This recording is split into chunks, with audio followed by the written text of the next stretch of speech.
Good morning students. हमारी जो last class हुई थी उसमें हमने बैक्टीरियोफेज जो लैम्डा फेज था, लैम्डा फेज बैक्टीरियोफेज का पैकेजिंग किस तरीके से होती है उस पर बात की थी कि किस तरीके से हम उसको प्लाज्मिड की फॉर्म में काम में लेते हैं।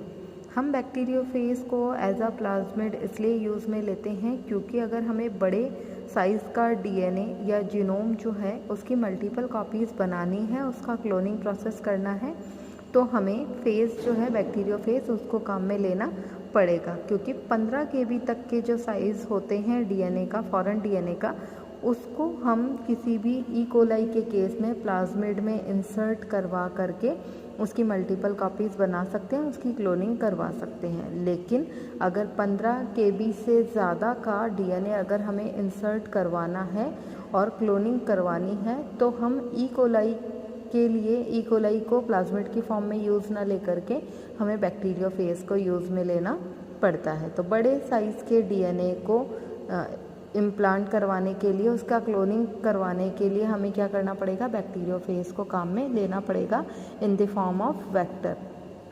अब जब हम फेज़ को काम में ले रहे हैं और क्लोनिंग वेक्टर की फॉर्म में काम में ले रहे हैं तो उसके लिए हमें जो उसके क्लोनिंग करवानी है प्रोसेस, उस क्लोनिंग को करवाने के लिए उसकी जितनी रेस्ट्रिक्शन साइट्स हैं उनको या तो म्यूटेशन के थ्रू हटाना पड़ेगा या उनको डिलीट करवाना पड़ेगा।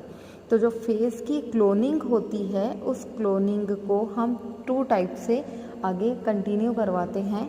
इसमें है, देखिए, फेज़ क्लोनिंग टाइप। तो जो फेज़ की क्लोनिंग है वो फेज़ क्लोनिंग टाइप 2 टाइप्स का हो सकता है। फर्स्ट इज़ इंसर्शन वेक्टर की फॉर्म में होगा, जिसमें हम क्लोनिंग साइट्स जो हैं उनको रेस्ट्रिक्शन एंजाइम के थ्रू एक्टिवेट करवा करके, एक्टिविटी करवा करके उसको रिमूव करेंगे, देन अपना डिज़ायरेबल डीएनए जो है उस पर्टिकुलर साइट्स पर इंसर्ट करवा देंगे। और सेकंड टाइप है रिप्लेसमेंट वेक्टर। रिप्लेसमेंट वेक्टर जो होगा उसमें भी हम सेम प्रोसेस करेंगे। अब इन दोनों मेथड में मेजर डिफरेंस क्या है? तो जो हमारा इंसर्शन वेक्टर होता है इसमें जो भी हमारा वेक्टर डीएनए होता है उसमें सिंगल 1 क्लोनिंग साइट्स, या जिसे हम कहेंगे 1 रेस्ट्रिक्शन साइट्स आर अवेलेबल। एक ही रेस्ट्रिक्शन साइट प्रेजेंट होती है। इट मीन्स ये जो हमारा वेक्टर डीएनए है इस पर कोई भी एक साइट फिक्स होगी जिस पर रेस्ट्रिक्शन एंडोन्यूक्लियस एंजाइम की एक्टिविटी हो सकेगी, क्योंकि केवल यहाँ पर एक ही रेस्ट्रिक्शन साइट्स प्रेजेंट होती है। रिप्लेसमेंट केस में जो हमारा बैक्टीरियोफेज है जिसका डीएनए बहुत लंबा है और वो 50 kb तक का होता है, जिसमें कॉज एंड्स प्रेजेंट होते हैं जिसको हम कहते हैं कोहेसिव एंड्स, जिस पर कॉम्प्लीमेंट्री सीक्वेंसेस प्रेजेंट होते हैं। और ये आगे चलकर क्या होता है, ये कॉज एंड्स जो हैं वो बाइंड होकर के एक सर्कुलर डीएनए का फॉर्मेशन कर लेते हैं। तो रिप्लेसमेंट वेक्टर प्रोसेस में क्या होगा, यहाँ पर दोनों जो आर्म्स हैं इन पे दोनों साइड्स पर, दोनों आर्म्स की दोनों साइड्स पर क्लीवेज पैटर्न प्रेजेंट होते हैं। इसका मतलब है कि यहाँ पर भी एक रेस्ट्रिक्शन साइट प्रेजेंट है और यहाँ पर भी एक रेस्ट्रिक्शन साइट प्रेजेंट होती है। इस केस में क्या है, केवल एक ही सिंगल रेस्ट्रिक्शन साइट प्रेजेंट होती है। तो जब एक ही रेस्ट्रिक्शन साइट प्रेजेंट होती है तो हम इंसर्शन वेक्टर क्लोनिंग टाइप को यूज़ करते हैं, और अगर एक से ज़्यादा रेस्ट्रिक्शन साइट्स प्रेजेंट होती है तो हम रिप्लेसमेंट वेक्टर क्लोनिंग टाइप को यूज़ करते हैं। तो फर्स्ट हम जो डिस्कस कर रहे हैं वो है इंसर्शन वेक्टर क्लोनिंग टाइप, क्योंकि हमने पहले ही बता दिया है कि इसमें क्या होता है, एक सिंगल क्लीवेज साइट प्रेजेंट होता है, एक सिंगल रेस्ट्रिक्शन साइट प्रेजेंट होता है। तो यहाँ पर जो भी हमारा फॉरेन डीएनए का मतलब ये होता है कि बाहर से हमारे डिज़ायरेबल कैरेक्टर वाला डीएनए जिसको हमें वेक्टर में इंसर्ट करवाना है, वेक्टर के अंदर उसको इम्प्लांट करवाना है, देन उसकी मल्टीपल कॉपीज़ बनानी है क्लोनिंग करवाने के लिए। तो यहाँ जो फॉरेन डीएनए है उसका साइज़ 30 to 60 kb का होना चाहिए, क्योंकि हम अभी आपको बता रहे हैं कि जो बैक्टीरियल सेल थी ई कोलाई के केस में जो हम प्लाज्मिड में वेक्टर यूज़ कर रहे थे उसमें जीनोम साइज़ 15 kb तक का था। तो 15 kb तक के साइज़ को तो हम बैक्टीरियल सेल से कर रहे हैं, लेकिन उससे बड़ा साइज़, क्योंकि हमें बड़ा जीनोम जो है उसको ट्रांसफ़र करना है, बड़े डीएनए को ट्रांसफ़र करना है, तो हमें क्या करना पड़ेगा, जो जीनोम साइज़ है वो भी ज़्यादा लेना पड़ेगा। अब क्योंकि हम जीनोम साइज़ बड़ा ले रहे हैं, इट मीन्स हम वेक्टर का जो डीएनए का जीनोम साइज़ है वो भी ज़्यादा होना चाहिए 30 kb से, ठीक है। क्योंकि अगर ये ज़्यादा है और अगर ये कम होगा तो वहाँ पर रिकॉम्बिनेशन का प्रोसेस जो है वो इजी फॉर्म में नहीं हो पाएगा। इसीलिए जितना हम फॉरेन डीएनए का साइज़ रख रहे हैं उसके इक्विवेलेंट ही हमें वेक्टर डीएनए का साइज़ भी लेना पड़ेगा। तो यहाँ पर हमने क्या किया है, ये फॉरेन डीएनए जो कि हमें इंसर्ट करवाना है इस वेक्टर के अंदर, तो वेक्टर में कब इंसर्ट करवाएंगे, जब हम रेस्ट्रिक्शन एंजाइम की एक्टिविटी इस वेक्टर डीएनए पर करवाएंगे। हमने ये हमारा डिज़ायरेबल है, ये हमारा वेक्टर है, इसको हमने ट्रीट किया रेस्ट्रिक्शन एंजाइम से, और जब रेस्ट्रिक्शन एंजाइम से इस वेक्टर डीएनए को ट्रीट करवाया तो इस रेस्ट्रिक्शन एंजाइम ने इस क्लीवेज साइट पर एक कट लगा दिया है। क्लीवेज साइट वही रेस्ट्रिक्शन साइट ही है, रिकॉग्नाइजेशन साइट भी बोलते हैं इसे। तो ये क्या करेगी, आइडेंटिफाई करेगी जहाँ पर इसका पैलिएंड्रोमिक सीक्वेंस होगा वहाँ पर कट लगा देता है। तो इसने क्या करा, इस वेक्टर डीएनए में एक कट लगा दिया क्योंकि एक ही रेस्ट्रिक्शन साइट्स यहाँ पर प्रेजेंट है। हमने कट लगवाया, कट लगवा करके अपना फॉरेन डीएनए जो है वो इसके अंदर इंसर्ट करवाएंगे with the help of ligase enzyme. Ligase enzyme क्या करता है, जोड़ने का काम करता है, दो डिफरेंट सेगमेंट्स को आपस में जोड़ने का काम। तो हमने लाइगेज एंजाइम से इसको ट्रीट करवाया है। तो ये तो था हमारा वेक्टर डीएनए और इस पर हमारा डिज़ायरेबल फॉरेन जीन आ गया है, फॉरेन डीएनए इंसर्ट हो गया है। अब हम इसे चेक करना चाहते हैं कि ये इंसर्शन हुआ है या नहीं हुआ। हमने लाइगेज एंजाइम की एक्टिविटीज़ पर करवा ली, तो यहाँ दो पॉसिबिलिटीज़ हो सकती है। फर्स्ट पॉसिबिलिटी कि यहाँ इंसर्शन हो गया हो, मीन्स ये हमारा वेक्टर साइट है और ये हमारा फॉरेन डीएनए, इट मीन्स ये कौन सी साइट हो गई, ये रिकॉम्बिनेंट साइट हो गया, क्योंकि इसमें हमारा वेक्टर के अंदर जो हमारा फॉरेन डीएनए है वो इंसर्टेड है, तो उसे हम क्या कहेंगे, रिकॉम्बिनेंट टाइप का डीएनए।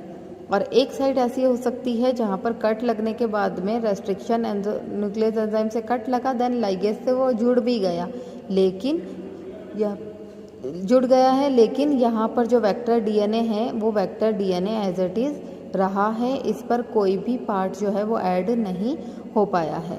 तो इसे हमने कहा नॉन रिकॉम्बिनेंट टाइप का। तो दो तरीके की पॉसिबिलिटीज़ है। अगर रिकॉम्बिनेंट होगा तो हम कैसे चेक करेंगे, हम इसे इकोलाई मीडिया के अंदर ट्रांसफ़र करेंगे और जो प्लैंक बनेंगे उसमें या तो क्लियर प्लैंक बनेगा और या टर्बिड प्लैंक बनेगा। अगर क्लियर प्लैंक बनता है तो वो रिकॉम्बिनेंट डीएनए की प्रेजेंस को शो कर रहा है, और अगर टर्बिड टाइप का बनेगा डार्क कलर का तो वो नॉन रिकॉम्बिनेंट टाइप के वेक्टर्स की प्रेजेंस को शो कर रहा है। तो ये था हमारा इंसर्शन क्लोनिंग टाइप फेज़ का।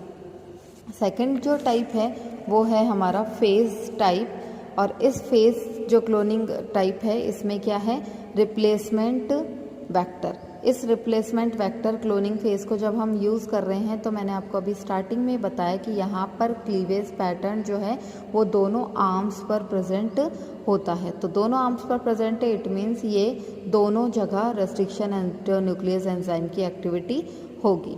अब यहाँ पर जब दोनों जगह एक्टिविटी होगी तो जितना डीएनए हम इंसर्ट करवाना चाह रहे हैं उतना ही बैक्टीरियोफेज का साइज़ ज़्यादा होना चाहिए।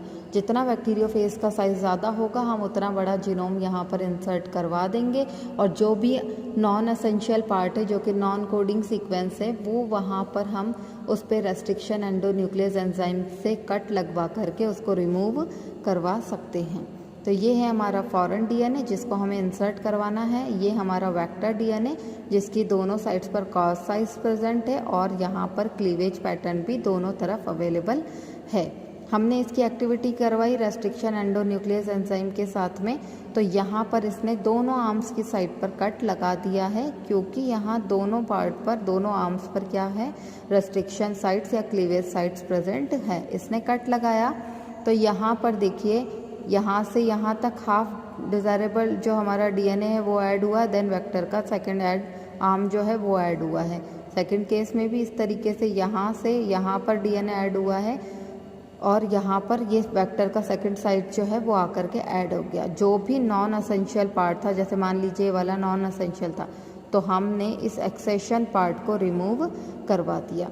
जो जीनोम साइज़ हमको लेना है वो 25 से 30 KB तक का तो हमारे यूज़ में आएगा, क्योंकि हम यहाँ पर जो फॉरेन DNA यूज़ कर रहे हैं वो भी 30 KB तक का है। इसके अलावा मान लीजिए क्योंकि बैक्टीरियोफेज में 50 KB तक का DNA, तो जो 20 KB को है उसे हम रिमूव करवा देंगे थ्रू जेल इलेक्ट्रोफोरेसिस, क्योंकि वो कट लगवा देता है। देन वो कट होने के बाद में रिकॉम्बिनेंट जो होगा वो तो रह जाएगा और बाकी फ्रेगमेंट सेपरेट हो जाते हैं। चेक करने के लिए वही प्रोसेस कि हम इसे एक मीडियम पर ट्रांसफ़र करेंगे। जो भी हमारा क्लियर प्लांक बनेगा वो रिकॉम्बिनेंसी को शो करेगा और जो भी टर्बिड प्लांक होगा वो हमारा नॉन रिकॉम्बिनेंट पार्ट को शो करेगा। तो ये दोनों मेथड थे हमारे क्लोनिंग फेज के, क्लोनिंग टाइप के।